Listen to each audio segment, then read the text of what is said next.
அனைவருக்குமே வணக்கம். சற்று முன் கிடைத்திருக்கக்கூடிய ஒரு மிக மிக முக்கியமான செய்தி ஒன்று வெளியாகியுள்ளது. சற்று முன் கரூர் வழக்கில் செந்தில் பாலாஜிக்கு நீதிபதி வழங்கிய பரபரப்பு தீர்ப்பு, இது மாதிரி பார்த்தீங்கன்னா செய்திகள் வெளியே இருக்கு. ஸோ அனைவருக்குமே தெரியும், கரூர் நடந்த சம்பவத்தின் அடிப்படையில் ஒரு மிகப்பெரிய துயரத்தை ஏற்பட்டது இல்லையா?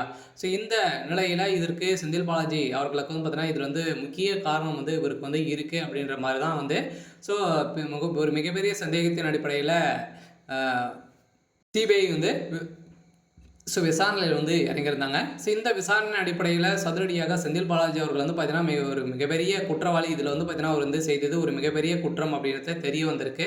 ஸோ அங்கு கிடைக்கப்பட்ட சிசிடி காட்சியின் மூலமாக பார்த்தீங்கன்னா இது செந்தில் பாலாஜி அவர்களும் அதே மாதிரி திமுக அறிவாளரும் சேர்ந்து நடத்திய ஒரு மிகப்பெரிய சதி அப்படின்றத தெரிய வந்திருக்கு. இதுக்கு ஸோ உயிரிழந்திருக்கு.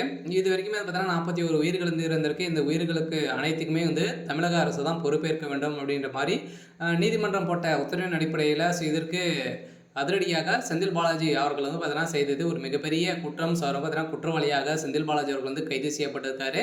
அதில் செந்தில் பாலாஜி அவர்கள் ஏற்கனவே பார்த்தீங்கன்னா ஒரு மிகப்பெரிய பிரச்சனைகள் சிக்கியிருக்காரு. ஏற்கனவே ஒரு மிகப்பெரிய ஊழல்வாதியாக ஸோ திகழ்ந்துட்டு வந்திருந்தாலுமே இப்போ இந்த கரூர் வழக்கின் மூலமாக செந்தில் பாலாஜிக்கு அரசியல் வாழ்க்கையிலே ஒரு மிகப்பெரிய முற்றுப்புள்ளி வைத்திருக்காங்க. ஸோ அரசியல் வாழ்க்கைக்கு ஒரு முற்றுப்புள்ளி ஸோ வந்திருக்கு. ஸோ இதை பற்றி இந்த வீடியோவில் ஸோ நம்ம முழுமையாக பார்க்கலாம்.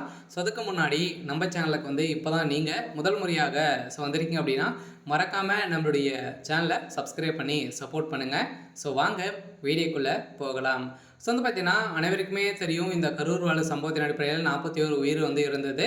ஸோ இதற்கு அனைத்துக்குமே விஜய் அவர்கள் தான் பார்த்தீங்கன்னா இதுக்கு காரணம் அப்படின்ற மாதிரி பார்த்தீங்கன்னா விஜய் அந்த நிர்வாகிகள் தான் இதற்கு காரணம். கூட்ட நெரிசலின் காரணமாக தான் உயிரிழந்திருக்காங்க அப்படின்ட்டு தெரிந்தாலுமே பார்த்தீங்கன்னா இதில் கூட்ட நெரிசலில் ஸோ அவங்களே திமுகவே ஒரு மிகப்பெரிய பிளான் பண்ணி தான் இது மாதிரி செஞ்சுருக்காங்க.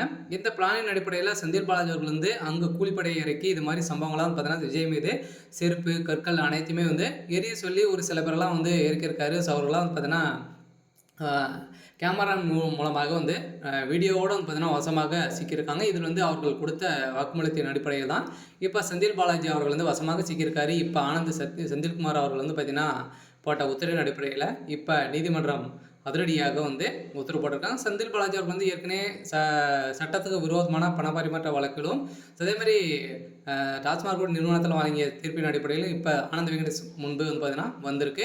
ஸோ இந்த தீர்ப்பின் அடிப்படையில் அதிரடியாக செந்தில் பாலாஜிக்கு கூடிய விரைவில் கைது செய்யப்பட போகிறாரு அப்படின்ற மாதிரி தான் இப்போ ஒரு அதிர்ச்சியை கிளப்பிருக்கு. சரி, ஓகே. ஸோ இன்னைக்கான அப்டேட் இதுதான். ஸோ மறக்காமல் நம்மளுடைய சேனலை சப்ஸ்கிரைப் பண்ணி சப்போர்ட் பண்ணுங்கள். தேங்க்யூ.